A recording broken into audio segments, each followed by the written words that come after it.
Well, just to clear up a detail before we go on. I guess I had always heard that she sold the farm or the ranch. What did you call it in those days? Was it a farm? Well, there were farms in those days because there were just hundreds of acres, you know. Yeah, and they were growing different crops. Huh? Yeah, they grew wheat and corn and things like that. So I guess I was just curious as to where I guess she just got the funds from the total estate and did that railroad car and then came out here, and she must have had quite a bit of money then. Yeah. To build this house. She had plenty of money on we'll touch on that a little later because I want to tell about when they got married and so forth. Oh yeah, I like about the different things. But it was quite an experience when you think about it. Here's a woman stepping out into the wilds, and everybody thought she was crazy coming out here to all the Indians and so talk about her. How old was she when she got married? I think she was 16 or 17. I think in those days 16 or 17 was quite a developed girl, you know, or a young lady. Yeah. And she met my father through some hook or crook, just like your folks meeting, you know. Mm-hmm. And so it was quite humorous, I always thought, because when my father asked my mother's father, if he could have her hand, so to speak, in those days. And, And he said, well, you know, she can't cook. And he says, oh, well, she won't have to cook. He says, you know, we'll have help and everything. And so he had, my grandfather, the one from Watertown, New York, had mail contracts, besides owning the bank. Mail contracts in those days were quite lucrative, you know, and he dealt in horses and a large amount of horses for the army in those days, and that's how my father got acquainted with South Dakota. He and his brother took a herd of horses and drove them from, I believe, someplace in Iowa or lower Illinois, out to South Dakota to an army base out there. They were establishing out there several hundred horses, and that's how he fell in love with Watertown. Or it wasn't Watertown in those days; it was just territory. But that's how he fell in love with that spot, and he said, "I want to come back here and live." So wasn't he injured or something? Didn't grandmother used to talk about Indians, and wasn't he injured or something? Oh no, that was what Grandma used to tell about was. Her father went to Wisconsin as a young boy. I think he was around 17 or 18. He had some kind of breathing problem, and they said the only place that you'll ever meet this problem is to go out to some place in the middle of Wisconsin into a forest out there, and you'll receive your healing. And it's the only place that you'd have relief from this breathing problem, I think it was. And so he went out there, and that he started just on a piece of bare land, and so he pioneered the deal, and so he acquired this, so it's supposed to be a plot of land. In those days, I think it was 160 acres or something like that. And so he built himself a log cabin and went on to live there and live out there all alone, and he was having quite a time. And of course that was just wild with Indians out there, you know. Yeah. And so he finally got this log cabin built and stuck it out there to meet his physical problem.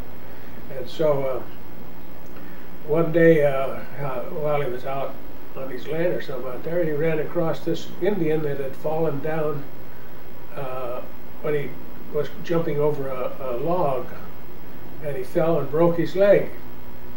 Well, in the meantime, he had been, as a little side money, he had been driving a doctor out on these calls that he would go on.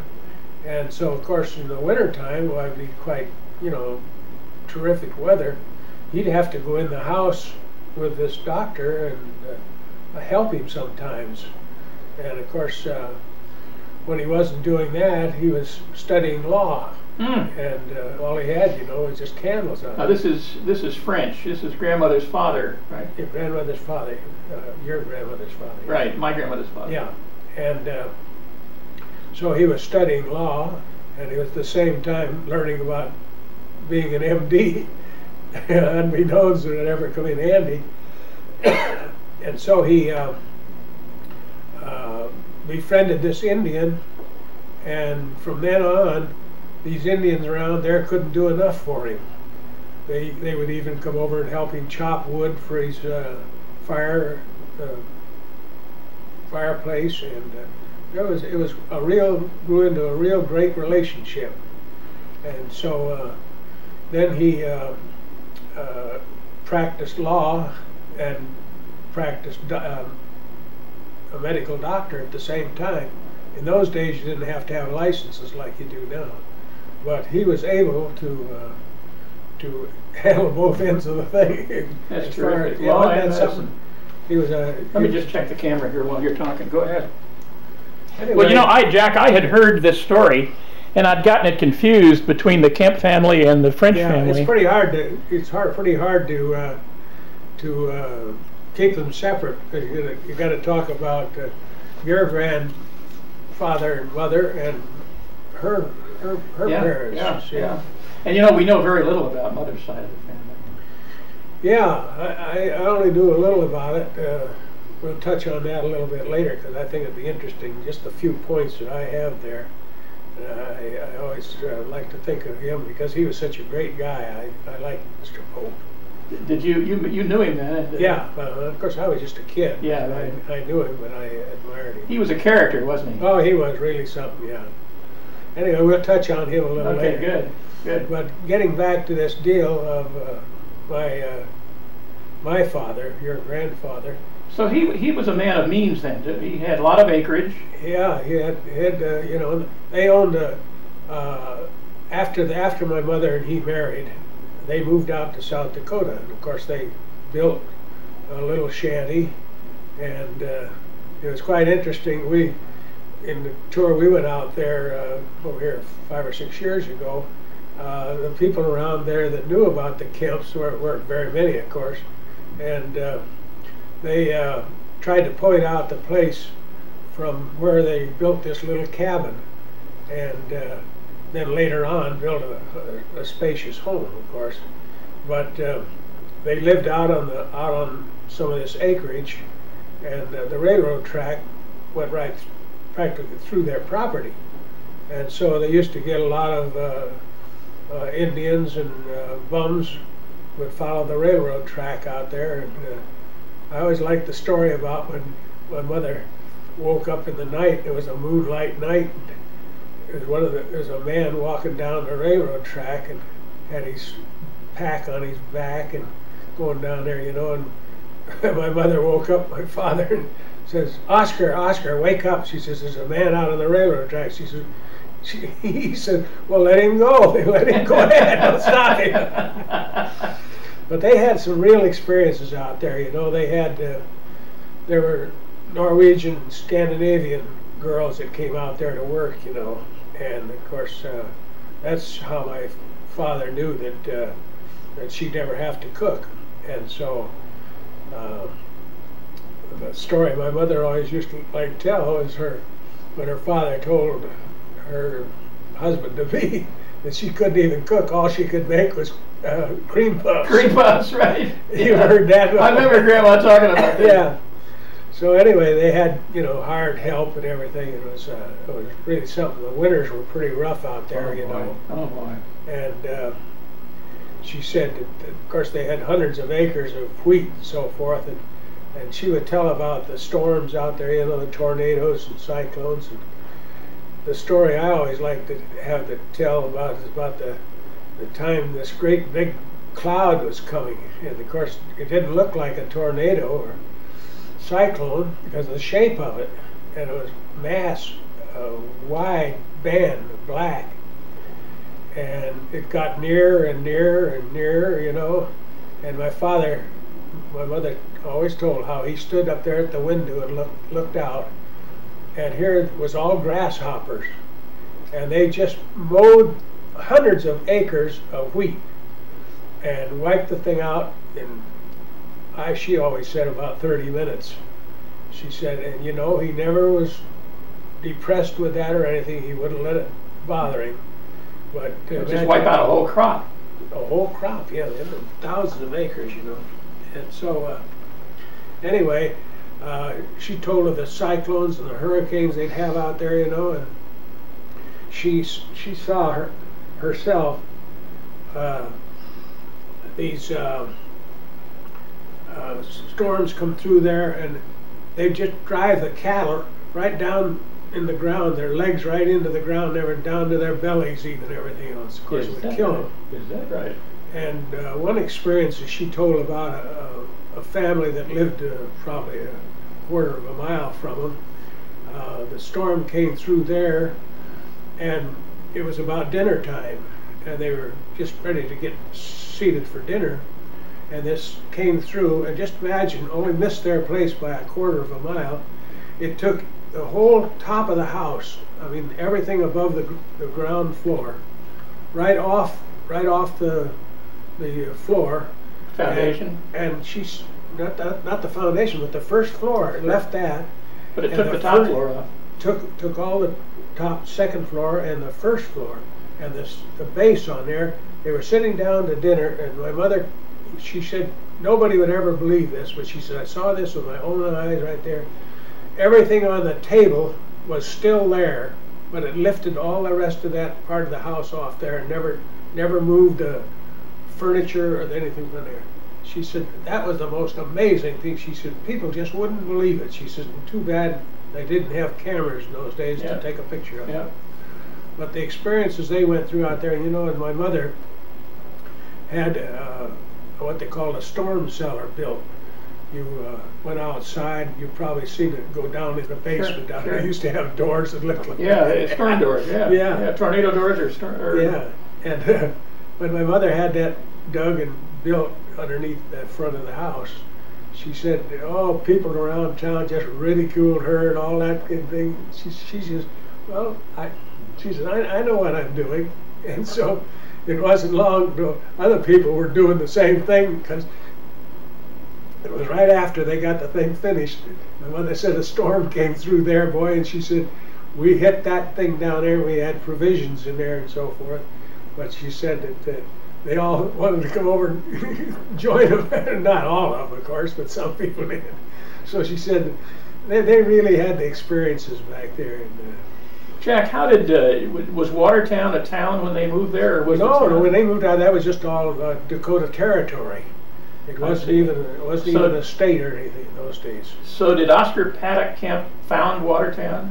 Well, he was one of the instigators of it, because I was going to touch on that in my saying here, but he just loved that country out there, and so they got a group of people together, and they decided there was a Lake Campeska, you know, about 5 miles from where the town sits now, and they wanted to put the town out there at the lake, and they were going to call it Kemp. Kemptown or Kemptown, or Kemp, they were going to call it Kemp. And he said, no, I don't feel that I should have that honor on me. So that's where they put the main street, Kemp Avenue. They've changed the names of the streets over the years, but they always left Kemp Avenue there. But they wanted to put the town out there at the lake, and my father objected to it, and they were always grateful afterwards, because he said, this way people have a place to go, so they go out to the lake.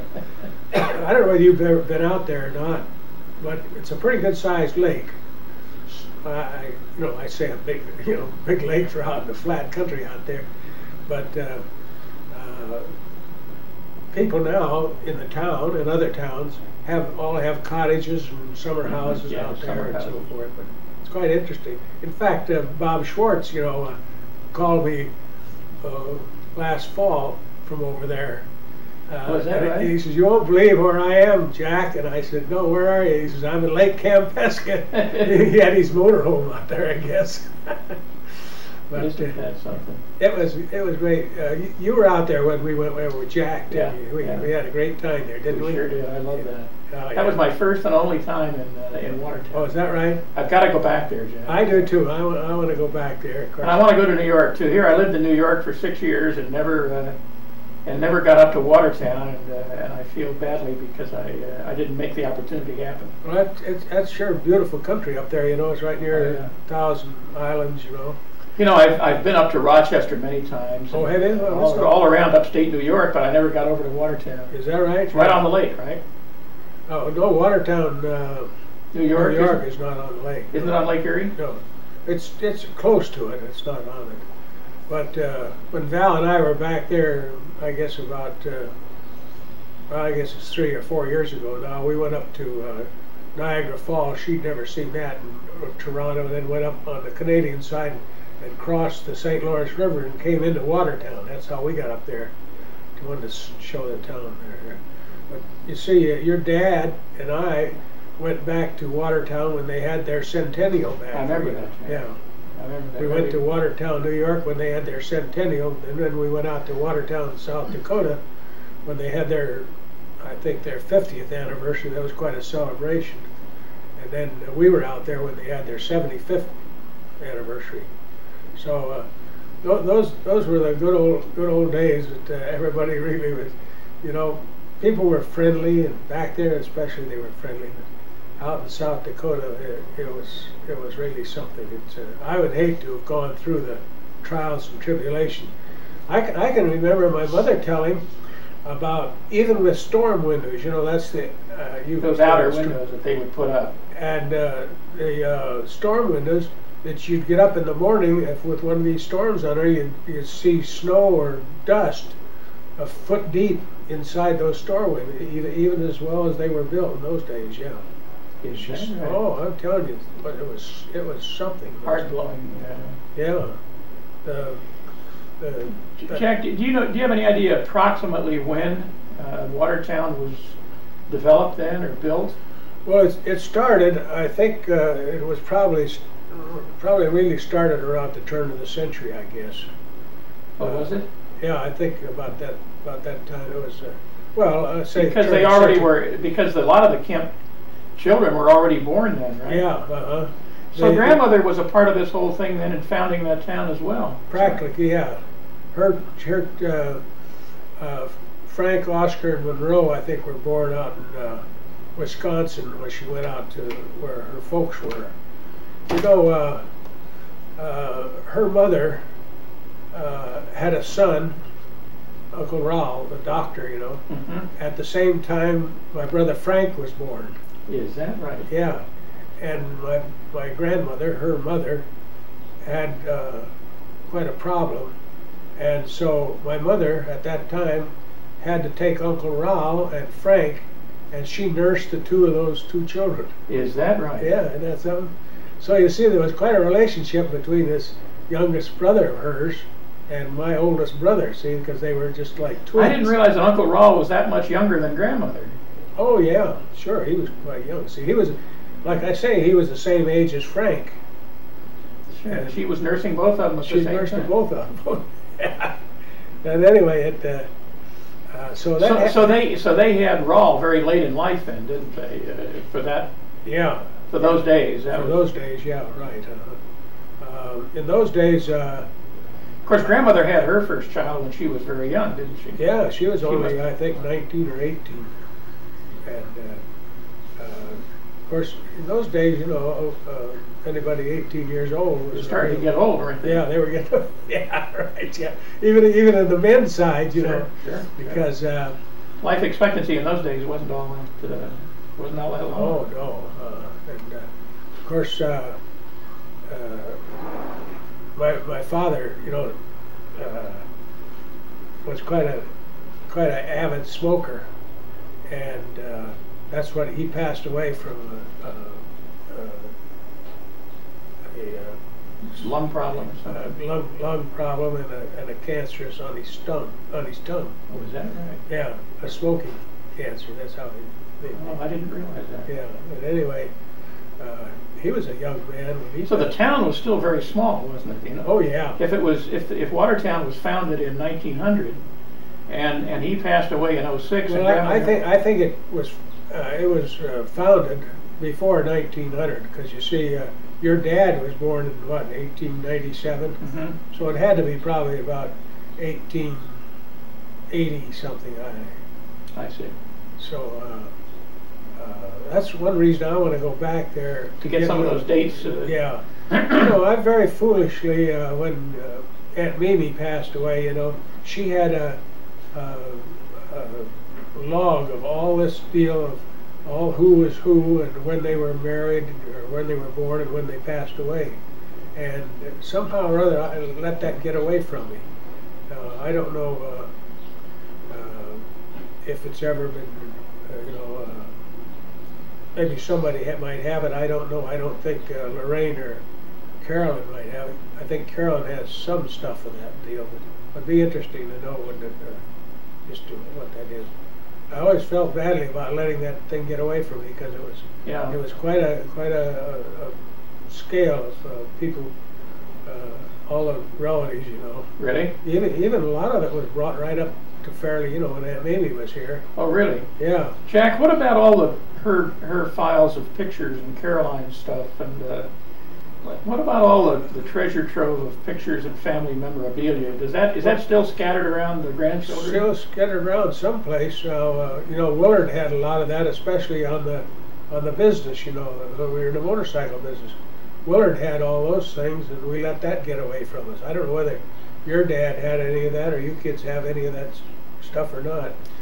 I think a lot of it's stored up here in Tom's attic, and I think Ann has some out in Northridge. Yeah, she would. I think I'd like to see us get all that stuff together and go through it, because I'm particularly interested in your business era, your years up on Main Street. And, right, yeah. I tell you, those were the old days, weren't they? Yeah. I want to get into that. Do you? I'd love to talk about that in a minute. But first of all, I'd just like to tie up any loose ends that we might have in Watertown. So the town was founded, I guess she lived out on the prairie for a while then. Oh yes, you see, it was all prairie out there. Nothing went through there except the railroads finally came out there as far as Watertown, and some went on. But at that time, I think there were about 5 different railroads that went into the town. Wow. And so as the railroads came in, of course, then the thing could develop. But it was. So when Oscar Paddock Kemp passed away, grandmother had some means then. She had some assets. She must have had plenty of money, because it was, you know, and of course it kept her for years afterwards too. So somewhere I heard that his family from New York absconded or took or stole, or whatever the right word is, a lot of the money and went away and left her kind of in a problem. But I guess that's not accurate. Well, it wasn't to a point of where it was disastrous. Let's say it was to a point where the thing damaging is of the estate and so forth. And of course, he finally fell heir. My father finally fell heir to some of his father's wealth too. So it made a pretty good nice estate. Yeah. And she used that then for transportation out here. Yeah. And to support the family out here as a widow. Yeah. And she built that house that was on Soto Street, wasn't it? That was on Soto Street. Yeah. But and did her sisters live next door, or not next door? One of them finally came out, Aunt Doll, and lived around the corner on the side street, and then Aunt Dimple lived where her mother lived, over next to Hollenbeck Park over there. I don't know whether you've ever been over there to see that or not. Yeah, I did years ago, a long time ago. And it's quite interesting. I took Val over there to show our house on the one my mother built there on Soto Street, you know. Is it still there? Well, what they did is somebody moved it to the back of the lot. The lot was about 200 feet deep, I think, or quite a long lot. They moved the house to the back, and they built a lot of little bungalows on the front, I think, you know, on each side, little, like a court deal. So the actual structure is still there. It was there a few years ago, But I always think of, we drove around there and Val says, "You got the doors locked?" Yeah, right. And we drove up the alley, you know. We had a cow on that piece of land too, you know, because my mother, you know, had all these kids, you know. So had to have milk. Had to have a cow, yeah, right. And then the property was developed across the street into this big school. In those days, they called them junior high schools, and they built this terrific school there, and the football field and all the different things for recreation, and so it was quite attractive to be right across the street. Yep. And so the year the school opened was when your dad went to school there.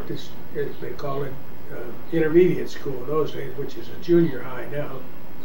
And this kids all seem so older those days. Yeah, right. But your dad was the first president of the student body.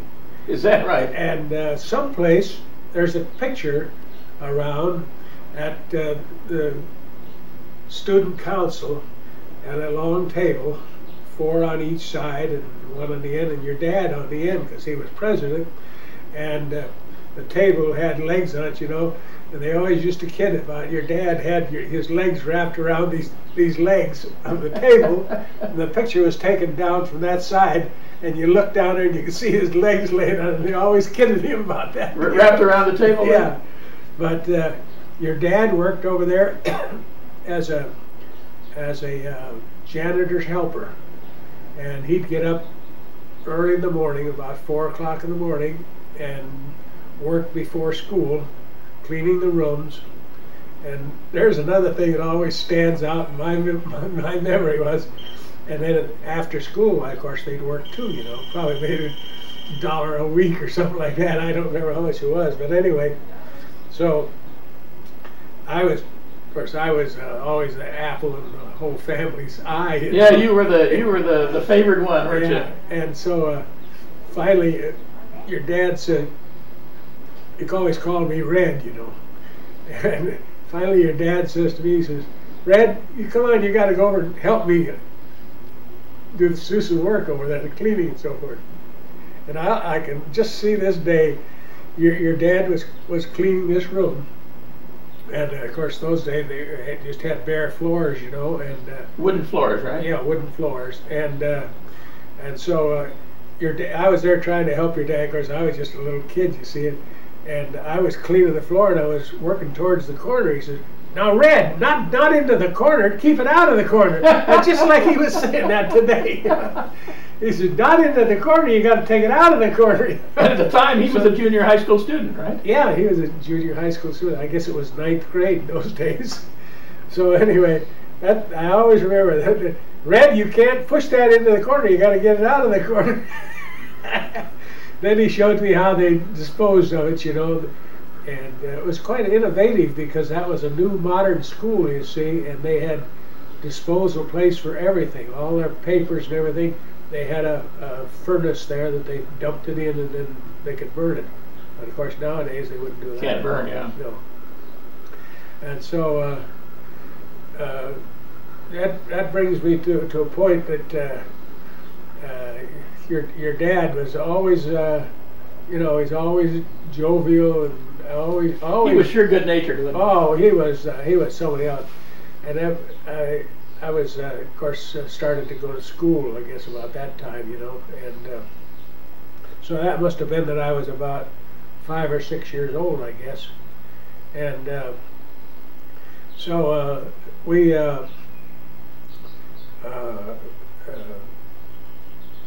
went to a school down there. It's called the 4th Street School, which is just a block west of ours and only down on the 4th Street.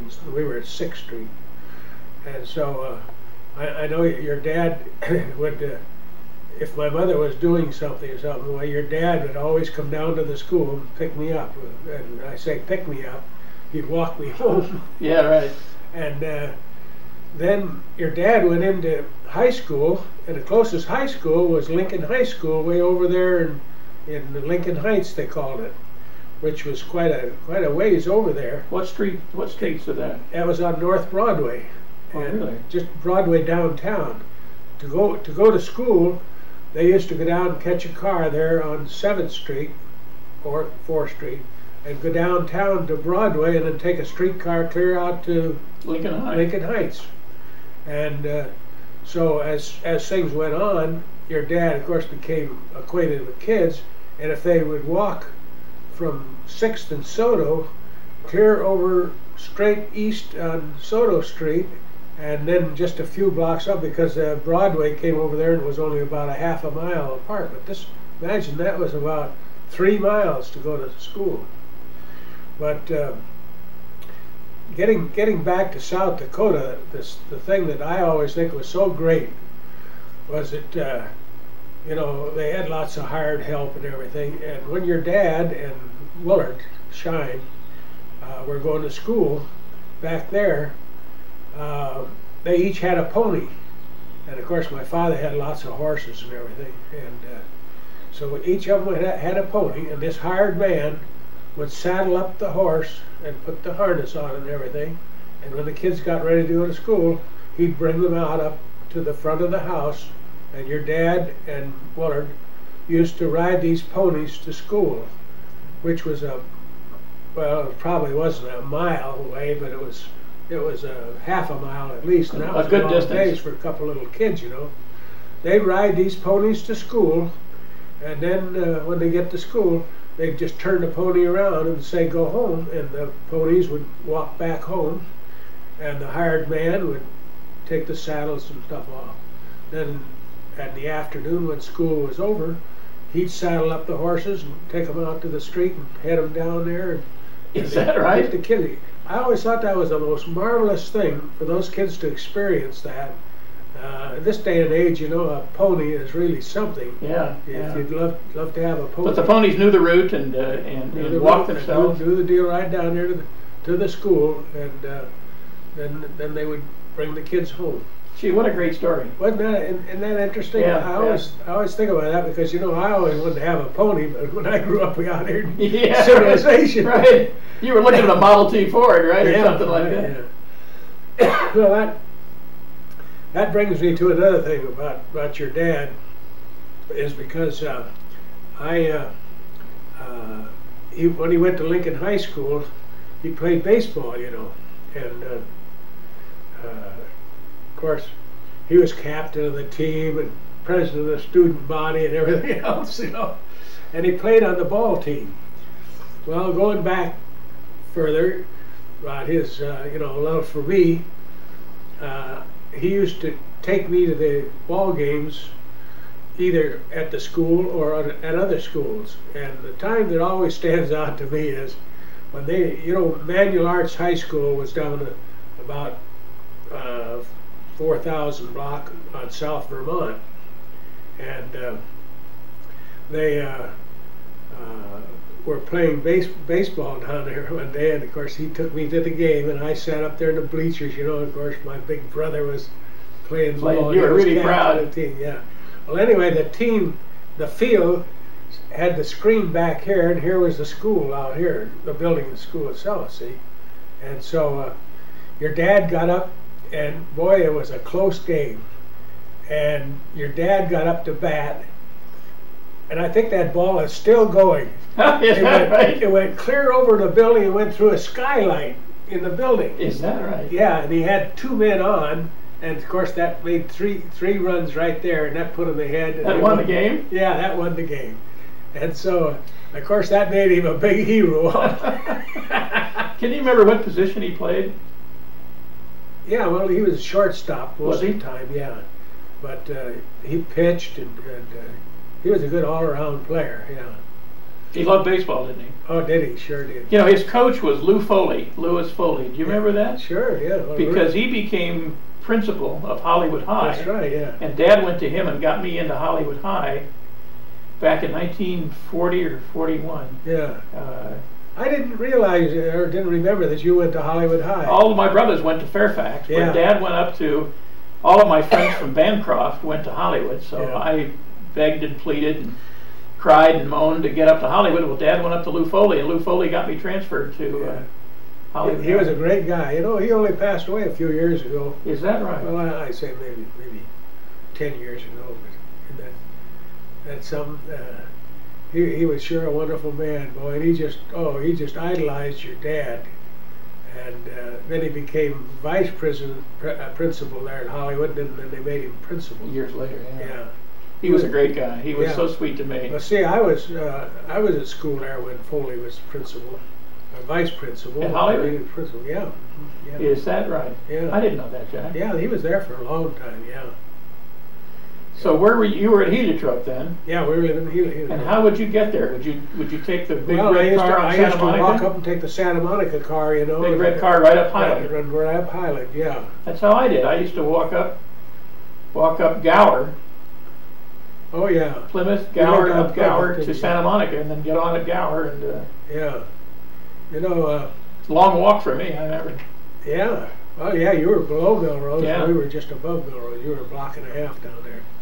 But that brings me to a point of where when your dad was a salesman, you know, for the seed company. Hagler and Musser. Hagler and Musser Seed Company. Down near this Manual Arts High School, there was a jeweler down there. It had a big clock out on the sidewalk. Of course, you wouldn't dare have anything like that now. But that was his trademark, you see. And when your dad was selling seeds for them, and of course, in those days, the town agriculture was all around town, so to speak, you know. And so your dad went in there, and just to show you how he worshipped me, he went in those days, you know, you didn't have time payment plans, and so he bought a deal where you paid so much a week or a month ahead of time, and called layaway or something. Layaway, yeah. I guess they call it layaway now. Now, yeah. Anyway, and so he went in there, and you're going to get a kick out of this. There's the watch your dad bought me. Oh, for heaven's sakes, Jack. I think it still runs. Oh, for heaven's sakes. There's his picture on there, huh? Well, now, you know, another thing he did... That's Frank. That's Frank, yeah. He had all our family pictures around the face. It's a Waltham watch. Yeah. All our pictures around that face. He had them reduced to that size. And my mother and father on each side of the... What is it? It says JBK on it back here engraved. Yeah. And on the front is... on this watch were the pictures? Yeah. So they've fallen off. They've fallen off, yeah. Oh, for heaven's sakes. That's Uncle Frank, the #1 child. Yeah, that's right. So each one of them went right around. You see, they were. Oh, that's beautiful. It's an old Waltham watch. Isn't that something? I thought you'd be. Oh, I love that. Isn't that great? I love that. Well, I often think, you know, I kind of cherish this. Because didn't Dad do several of those? Didn't he used to have one? Because I remember seeing a watch with all the pictures on it. Yeah, well, after he put them on here, he made one for himself, and he put the pictures on there. Because you see, it was, you know, the 12 of us. Of course, it would happen to be that. Yeah, that was just. I thought you'd get a kick out of it. I love it. I have that thing right on my desk. Let me just check the camera here.